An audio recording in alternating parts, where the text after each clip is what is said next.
1, 2, 1, 2, 3.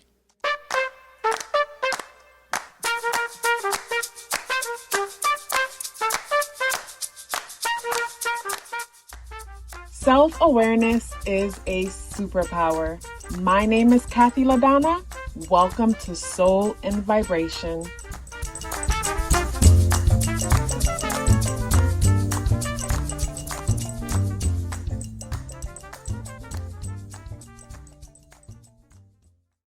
Pallas in the second house or in Taurus says that basically your negotiation style is one where, like, first of all, let me say this, because Taurus energy is all about pleasure, beauty, the finer things in life, and the things that we value.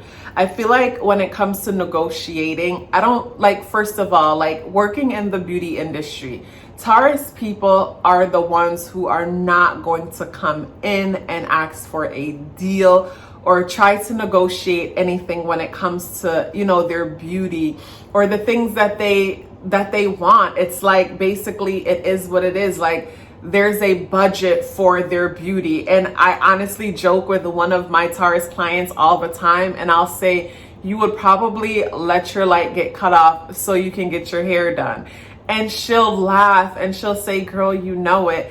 Even though that's not the case, and she's responsible and things like that. But the point that I'm trying to make is people with Pallas and Taurus, first of all, when it comes to things that are really important to you, as far as things that bring you pleasure, things that bring you joy, things that has to do with the foundation, like, I don't think you're going to negotiate much unless it is quite obvious that someone is taking advantage.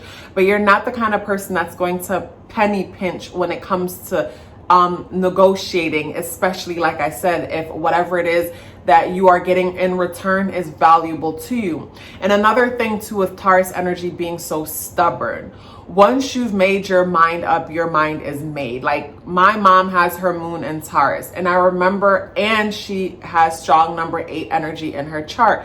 And I feel like Taurus and the number 8 energy is very, very, it's like they're almost like mirroring each other to a certain extent.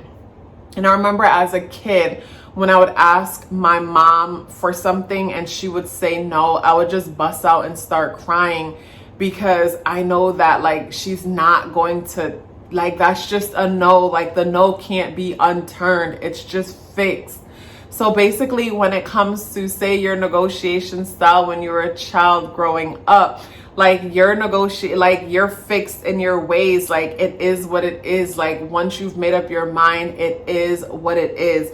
And what you need to be careful of when it comes to this placement is that you don't want to bite off your nose to spite your face. Because basically a lot of the times, like, our stubbornness can come from us being too proud, us being too proud to bend. And if we are not flexible and willing to bend, then we will break in a lot of situations, so when it comes to you negotiating, pay attention to how you may come off, because sometimes people might have a great idea or something that they want to run by you, but misunderstand you as someone who is not interested or someone who is going to shut their idea down, because the way how you'll come off when it's time to negotiate and communicate back and forth. Taurus energy is pretty steady. So when it comes to negotiating, like, you're clear about what it is that you want, and you're going to be steady when it comes to your negotiation style to go about it. And I feel like that's something to be respected and admirable, because basically you're not someone who, you're no easy pushover. You're so fixed, so grounded, and so strong within yourself that, yeah, you're not some easy pushover. The only challenging aspect when it comes to this is, like I said, the stubbornness. Don't be so stubborn that you will bite your own nose off just to spite your face. And at the same time, too, be careful that you're so fixed in your way of seeing things that you might do yourself a disservice, in the sense that, like, whenever I'm negotiating with someone on something major, they'll say to me, how much do you want to pay for this? And I'll say, how much are you willing to give it to me for? I'll turn the question back on them, because whoever is asking the question is in control of what's going on, you know. And when I ask the question back on them, I put them on the spot, because say something is worth $3 and they asked me and I'm offering $6 when they were only going to ask me $3.50, you know, basically it's, you know, they got the better end of the deal. If I turn the question back around on them, then basically, depending on their level of not consciousness, but like integrity, let's say integrity, basically they might go closer to what it's really, to what they want for it, opposed to me giving something crazy high, you know. So be willing to ask questions and get other people's opinion and output when it comes to things. So if your immune system is out of whack, you might have challenges with your neck, your throat, and your ears. And of course, our immune system exists within, or a big part of our immune system is inside of our gut. So basically, if you are basically having challenges with your immune system, then that says, you know, basically you're not absorbing nutrients and things properly. The system isn't flowing properly, and it's creating deficiencies in certain areas of the body, and that's affecting the throat, the neck, and the ears. The throat is ruled by the 5th chakra, and if we are not communicating or expressing ourselves the way that we should, that can throw off that energy point within our body. And if that energy point within our body is thrown off, of course, energy is not being exchanged equally. So when we are negotiating with our partners, our coworkers, or whoever, we might be exchanging energy that's not working for us. And basically that imbalance within our immune system also reflects that imbalance within our lives.